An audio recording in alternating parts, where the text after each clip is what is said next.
Good morning, everyone! Gusto ko lang i-share sa inyo how blessed, how lucky I am, how happy I am, kasi this is all about last night. Binigyan ako ni Amo ng phone! Second bigay na ito ni Amo. Nung unang bigay niya is, nung unang labas ng Huawei Y9 Prime, binigyan niya ako dati. Tapos ito na naman, hindi ako hindi ako nag-expect na pambigyan niya ako ng phone. Ito guys, mahal pa naman to. Gusto ko talaga ang phone na to. Wish ko lang ha. Sabi ko sa sarili ko, mag-ipon ako para makabili ng new phone kapag may sahod na ako makasahod na ako sa YouTube at saka Facebook. This month makasahod ako.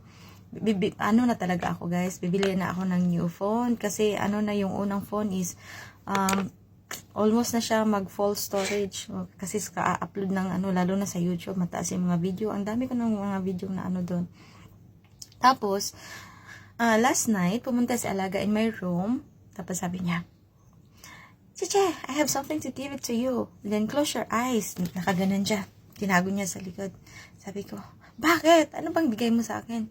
Tapos, nag-close ko talaga yung eyes ko. Pero, I'm not expecting na ng cellphone kasi kapag magbigay siya sa akin ng candy, chocolate, lagi niyang sinasabi, Chichi, close your eyes. Tapos, nag-close lang ako ng eyes, sabi niya, charan!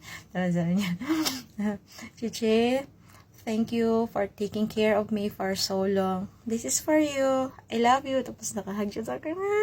Ako. Pero naiyak talaga ako. Pero nahiya ako sa mama niya tsaka papa niya. Grabe talaga yung guys. Grabe thankful talaga ako dito sa kanila kasi napakadaming na nabigay sa akin pati sa anak ko. Yan sa family ko. Grabe talaga yung tulong na ibigay nila sa akin. As in, grabe, napakaswerte ko talaga sa kanila.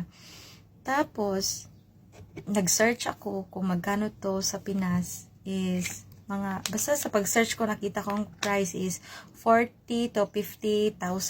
Kaya sobrang blessed talaga ako sa amo ko nito guys. Kaya hindi ko talaga sila maiwan. Kasi grabe talaga. Ang swerte ko sa kanila. Tapos hindi pa naman ako stress dito.